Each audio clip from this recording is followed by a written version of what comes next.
I understand that the methodology is patented. What does the patent cover, and for what subject areas and limitations of use?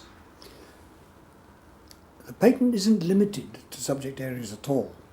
It's a patent that covers co-bodies themselves, methods of making them, methods of using them. All those. So anywhere a co-body is going to be used, the patent covers that. That is to say, to be more exact, the patent covers it if the co-body has been made with nucleic acid linkers.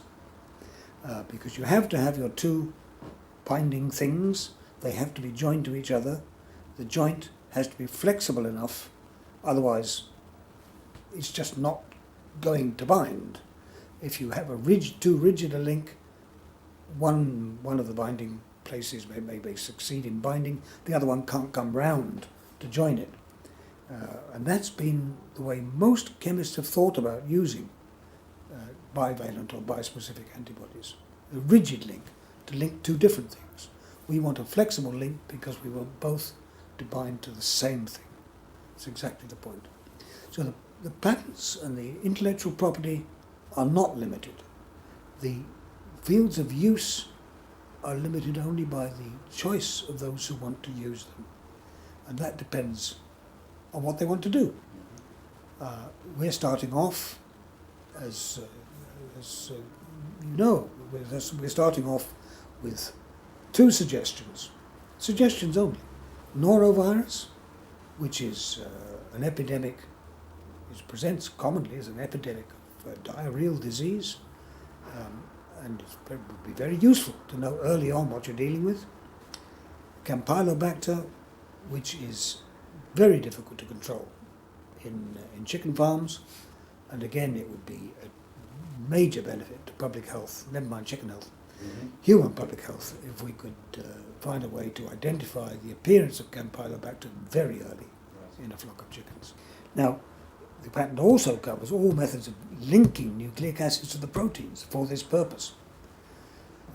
So you could say that the whole of co-bodies where nucleic acid is used by a linker in whatever field of application, that's covered. Somebody else now catches on to the idea of a co-body. And as I said before, people have. Hiridin is an example. Nature caught on a few million years ago, and other guys, synthetic chemists have caught on and done it, have imitated hiridin. Supposing somebody else comes along and wants to make a co-body against norovirus, they can do it by genetic engineering. I'm sure it can be done. It'll take them a year. Right. Now, with a co-body, it might take them a week. That's the difference. That is the differentiator. Yeah. And you can make a new one. Suppose norovirus changes on you, which viruses do. HIV is famous for it, but other viruses and other bacteria do it as well. And other animal parasites, I may say, as well. Trypanosomes are very famous for that. They change their skin. A leopard changes its spots.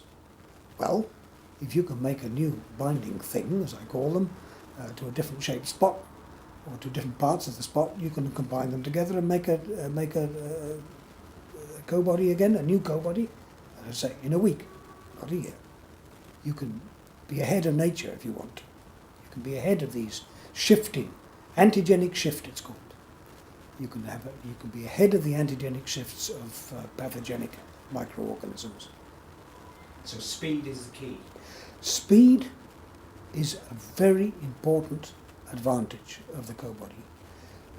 Even if you are going to eventually end up with a genetically engineered polypeptide thing, in your early research you will be well advised to be using the co-body approach, because that'll let you get to the overall shape of what you want very quickly, and then you can just do the genetic engineering. Once you know what you're going for with genetic engineering, you can do it.